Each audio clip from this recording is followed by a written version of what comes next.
तो दोस्तों हम लोगों का जो है पहला सवाल क्या है, लेंस की शक्ति मतलब वही पावर का एसआई मात्रक, एसआई मात्रक क्या होता है। ठीक है, एसआई मात्रक क्या होता है। ठीक है, तो हमने अभी आप लोगों को बताया है कि लेंस का जो है शक्ति का एसआई मात्रक जो होता है वो डायोप्टर होता है। ठीक है, डी होता है।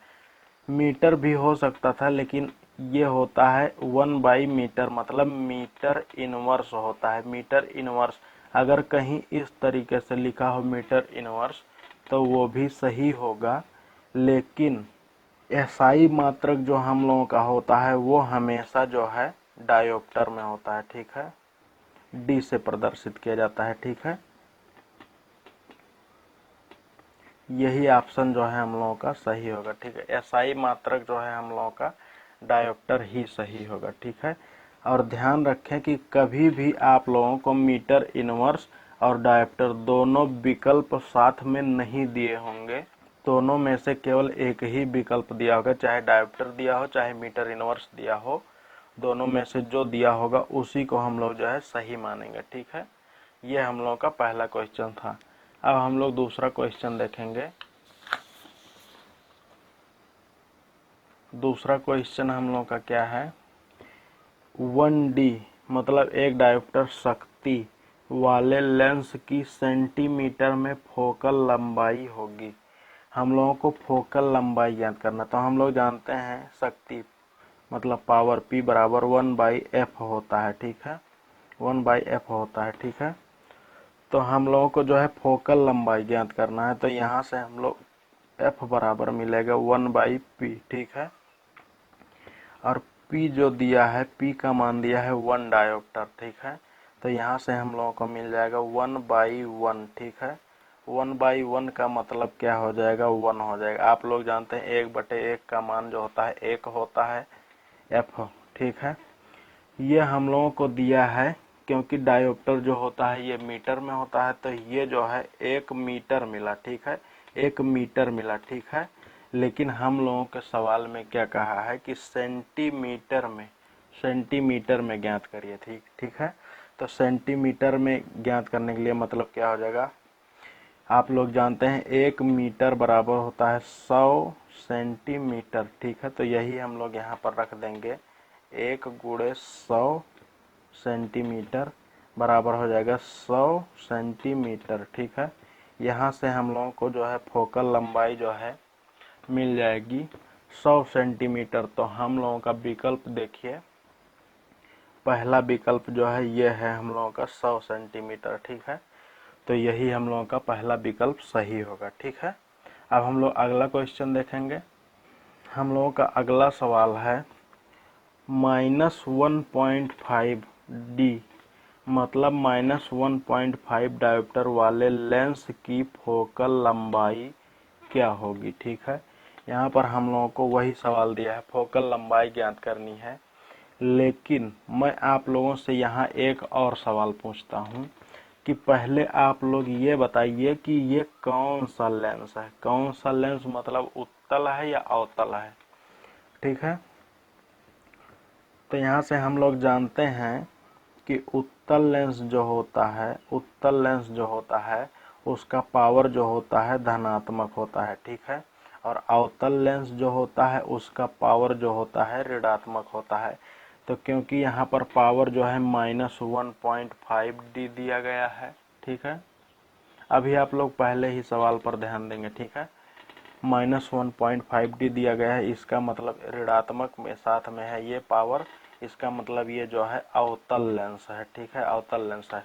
अब हम लोग जो है सवाल पर ध्यान देते हैं। ठीक है, तो हम लोग को फोकल लंबाई ज्ञात करना है। आप लोग जानते हैं P बराबर 1/f होता है। ठीक है, तो यहाँ से f बराबर हो जाएगा 1/p। ठीक है, 1/p, तो मान हम लोग यहाँ रख देंगे 1/-1.5। ठीक है, इतना हम लोगों का यहाँ से मान होगा। तो क्योंकि हम लोगों के यहाँ देखिए विकल्प में दिया गया है धनात्मक मान, देखिए एक ये धनात्मक मान है, एक ये धनात्मक मान, लेकिन हम लोग यहाँ से देख रहे हैं कि हम लोगों की फोकस दूरी जो है ऋणात्मक है, इसका मतलब ये दोनों विकल्प तो पहले ही गलत हो जाएंगे, ठीक है। पहले ही इन दोनों विकल्पों को हम लोग गलत कर देंगे, क्योंकि फोकस दूरी जब भी इसमें आएगी तो ऋणात्मक आएगी। और दूसरी बात, तीसरा विकल्प हम लोगों का जो है गलत कैसे होगा, क्योंकि यहाँ पर फोकस लंबाई 1/-1.5 आया है और यहाँ पर हम लोगों को केवल -1.5 दिया गया है, मतलब 1/, में नहीं दिया गया है।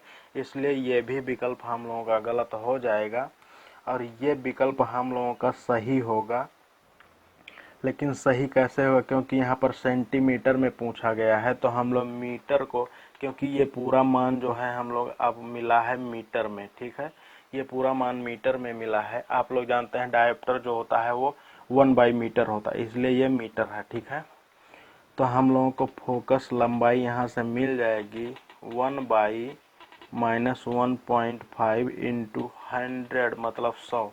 यहाँ से हम लोगों को मिल जाएगा -66.66 सेंटीमीटर, ठीक है। इस तरीके से ये हम लोगों का तीसरा सवाल जो है हल होगा, ठीक है। अब हम लोग अगला सवाल देखेंगे, चौथा सवाल। आप लोग इसी सवाल पर ध्यान देंगे, पिछले वाले पर आप ध्यान नहीं देंगे, ठीक है। देखिए, एक उत्तल लेंस के बारे में बात हो रही है, जिसकी शक्ति मतलब पावर 10 डायोप्टर है, ठीक है, तथा एक अवतल लेंस जिसकी शक्ति 5 डायोप्टर है, ठीक है। दोनों को संयोजित किया गया, संयोजित मतलब कंबाइन किया गया है, ठीक है, करके एक यंत्र बनाया गया है। कोई भी यंत्र बनाया गया है, ठीक है, दोनों को जोड़कर, ठीक है। तो यंत्र की शक्ति क्या होगी, ठीक है, ज्ञात करना है।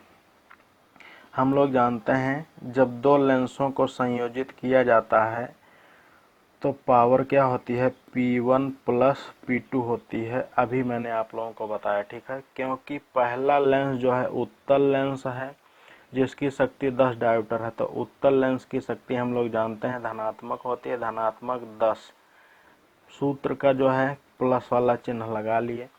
दूसरा लेंस जो है अवतल लेंस है और उसकी शक्ति जो है 5 डायोप्टर। तो हम लोग जानते हैं अवतल लेंस की शक्ति क्या होती है, ऋणात्मक होती है, तो -5 लिख लेंगे, ठीक है, यहाँ पर ऐसे।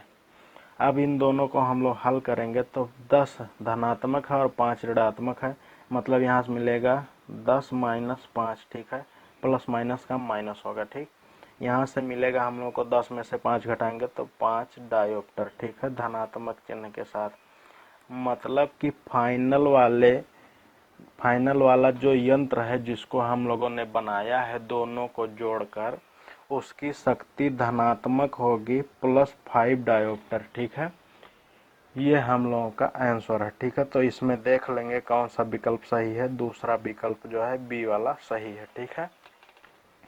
इस तरीके से दोस्तों हम लोगों ने लेंस की क्षमता पढ़ ली है और इसके पहले जो है चैप्टर के सारे टॉपिक जो है हम लोगों ने पढ़ लिए, मतलब अपने अध्याय के सारे जो टॉपिक होते हैं सभी विषयों पर हम लोगों ने पढ़ लिया है, ठीक है। अब हम लोग अगले वीडियो में हम लोग इस पूरे प्रकाश के चैप्टर का जो है सवाल लगाएंगे, ठीक है। और आप लोग जो है इसमें जो है अच्छे खासे सवालों को देखेंगे, ठीक है, जिसको आप लोगों ने अभी तक हल नहीं किया होगा। कुछ उसमें आप लोगों के अभ्यास से संबंधित होंगे और कुछ मैं अपनी तरफ से आप लोगों को करवाऊंगा। तो अगला वीडियो जरूर देखिएगा, ठीक है। अगर दोस्तों आप लोगों को ये वीडियो पसंद आया है, समझ में आया है, तो वीडियो को जरूर लाइक करिएगा, जिससे हमको अंदर से शक्ति मिलती है, ठीक है, हमारा उत्साहवर्धन होता है। और चैनल को सब्सक्राइब करिएगा, जिससे आप लोगों को अगला वीडियो मिल जाए, ठीक है। और इसे अपने दोस्तों के साथ शेयर करिएगा, जिससे उनका भी फायदा हो।